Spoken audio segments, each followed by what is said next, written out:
So I don't look so good. I have a little migraine. I have a migraine because there's a lot of smoke in Oregon.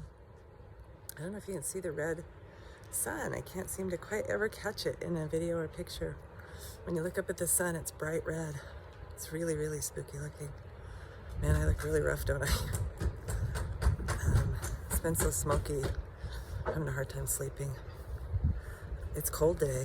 I've got 2 sweatshirts on. It was supposed to be 80, but there is so much smoke in the air. So I thought it would be fun to show you where I grew up. In this house. So my grandmother had children. She had 4 children, and they had 13 children, and about 10 of us lived here locally and lived in the basement of this house in a bunk room all the summers of my childhood. And yeah, bad things happen to good people, but they never happened here. This was my piece of heaven. My great-grandmother and her 5 daughters crossed the country in a roadster in 1921, and they bought part of this house and moved it on logs up here and added on to it. So this little beach shack, we call it Lassie Haim. It doesn't look like much. Inside are still their chairs, pictures of them. Their rooms are still the color they painted them, lavender, baby blue, and yellow. So we call it heaven. And if you can see, it's hard because I can't figure out how to turn the screen around. At the back of the house goes down, and underneath there's a bunk room.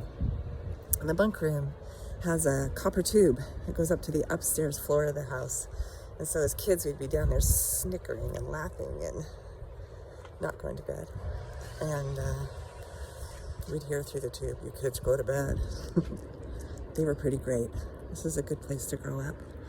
And right out here was the beach where we would take the garden hose out and sink it in the sand, thinking we were going to China on the other side of the world.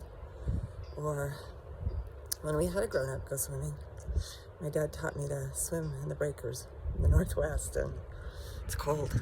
He has Alzheimer's. He doesn't remember, but I will remember for him. It's my job to remember for him. It was a pretty good childhood. So they taught me courage, strength, grace. My great-grandmother lost her husband when she had 5 little girls. And those 5 little girls worked together, and they ended up here. We talk a lot about 2020 and how hard it is this year. It's been hard for me. I think I've been pretty depressed this week because I can't run in the smoke. And I need that run for my sanity. Well, they didn't let them down.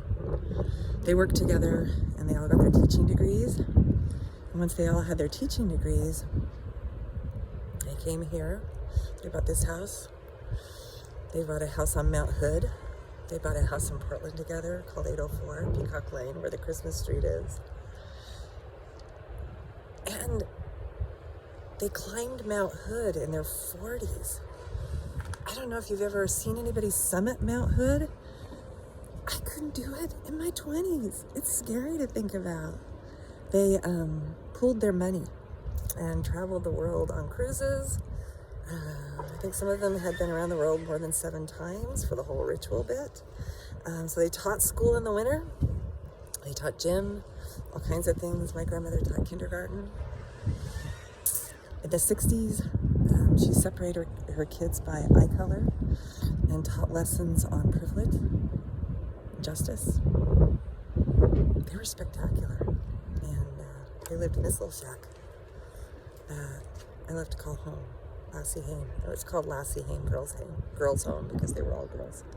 So when I think about 2020 and all the things that are happening, 2 things come to mind for me.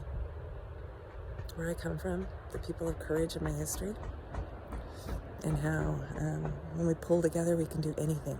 Just have to stick together. So that's what I tell my kids, and that's what they believe, and I believe. And how blessed I am in God. You know, interestingly, my parents were converts to the Church of Jesus Christ, which is probably not a church a lot of you are familiar with. I just just found out a couple weeks ago that my great-grandmother that bought this house left Canada, left her family. It must have been a horrible experience. Never went back, never spoke about them. Her brother in Canada was one of the very first members of the church. He was baptized by Oliver Cowdery. How cool is that? My whole life, I thought we were converts and all alone, and then there he was. So, bad things happen to good people. Life takes us in new directions. You get migraines, you get sick, you get smoke, you get fire. There's still this hand of God and all of these amazing miracles like this beach house that happen. So we hold on to it as a family. We hold on to it tight.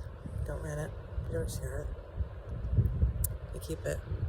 We keep it as a place to come together. Because when we come together, we can get through anything, even if it's just virtually.